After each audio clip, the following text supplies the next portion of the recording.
सर्वप्रथम सर्वांना श्री स्वामी समर्थ, सद्गुरु स्वामी समर्थ।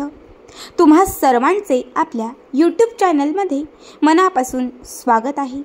स्वामींच्या कृपेने तुमच्या सगळ्या चांगल्या इच्छा पूर्ण होत एवढीच मी आपल्या स्वामींच्या चरणी प्रार्थना करते आणि आपल्या आजच्या या नवीन आणि सुंदर व्हिडिओला पुन्हा एकदा नव्याने सुरुवात करते।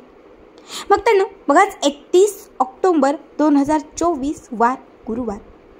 खरं तर आज गुरुवारच्या दिवशी आलेली आहे अश्विन वैद्य चतुर्थी, ज्या चतुर्थीला आपण नरक चतुर्दशी असं म्हणतो। हा दिवस वाईट गोष्टींचा नाश करण्यासाठी, शत्रूला आपल्या आयुष्यातून नष्ट करण्यासाठी, आपल्याला कुठलीही पीडा लागलेली असेल किंवा आपल्या जीवनामध्ये काही बाधा असेल तर अशा सर्व बाधांचा नाश करण्यासाठी, पीडा दूर करण्यासाठी नरक चतुर्दशीचा दिवस हा अत्यंत प्रभावी मानला जातो। या दिवशी भगवान कृष्णाने नरकासुरा या राक्षसाचा वध केला होता आणि त्यामुळेच हा दिवस वाईटावर चांगल्याची मात म्हणून साजरा केला जातो। या दिवसाला दिवाळीतील छोटी दिवाळी असंही म्हटलं जातं। आजच्या व्हिडिओमध्ये मी तुम्हाला आज असणाऱ्या या नरक चतुर्दशीचा एक सर्वात प्रभावी आणि अत्यंत महत्त्वाचा उपाय सांगणार आहे। आज सायंकाळी तुम्हाला कापरासोबत ही एक वस्तू जाळायची आहे। जर ही वस्तू तुम्ही या चतुर्दशीच्या दिवशी आपल्या घराच्या उंबरठ्यावर जाळली तर लक्षात ठेवा, तुमच्या घरात असणारी शत्रुपीडा ही कायमची नष्ट होईल।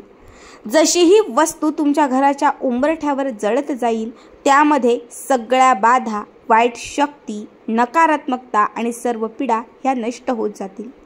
तुमच्या आयुष्यात किंवा तुमच्या घरात कितीही मोठी शत्रुबाधा असेल, शत्रू सतत तुम्हाला त्रास देत असेल, शत्रू सतत तुम्हाला कोणत्या ना कोणत्या मार्गाने पीडत असेल तर अशा शत्रूला आयुष्यातून कायमचं नष्ट करण्यासाठी, इडापिडा क्लेश कलह दूर करण्यासाठी, आपलं घर बांधमुक्त होण्यासाठी आज सायंकाळी प्रत्येकाने हा उपाय आवर्जून करावा।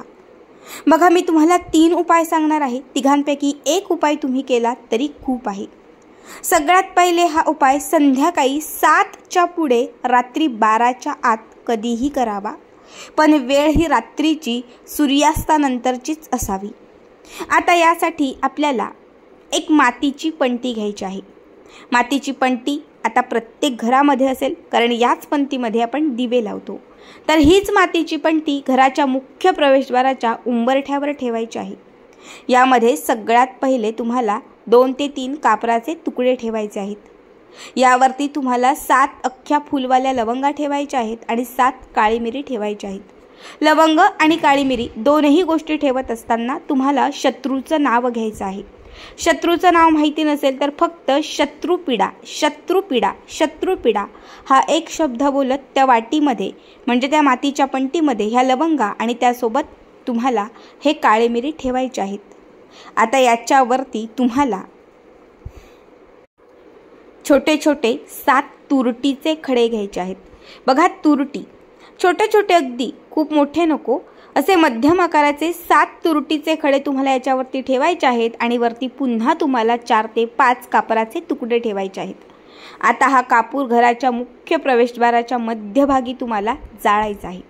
जसं हे जळत जाईल तसं यामध्ये घातलेल्या लवंगा किंवा यामध्ये घातलेले जे काही फुलवाले लवंग आहेत, काळी मिरी आहेत, हे प्रज्वलित होतील म्हणजे पेटत जातील। जसं हे पेटत जाईल यातून एक अग्नी निर्माण होईल, यातून एक धूर निर्माण होईल।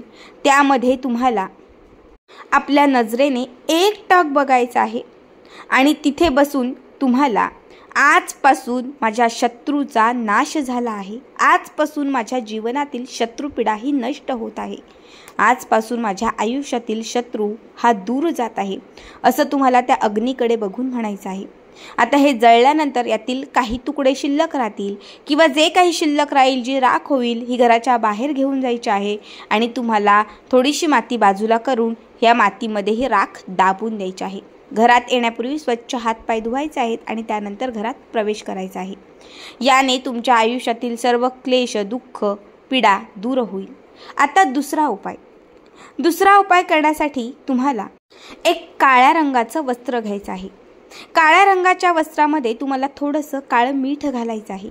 काळं मीठ नसेल तर आपल्या घरात खड्याचं मीठ असेल तर तुम्हाला 5 खडे मीठ घ्यायचे आहेत। यानंतर तुम्हाला त्याच्यामध्ये 5 अख्खे काळे मिरी घ्यायचे आहेत। यामध्ये एक अर्धा चमचाभर तुम्हाला हिंग घालायचं आहे आणि त्यानंतर काळ्या कापडामध्ये हे तुम्हाला घट्ट बांधायचं आहे।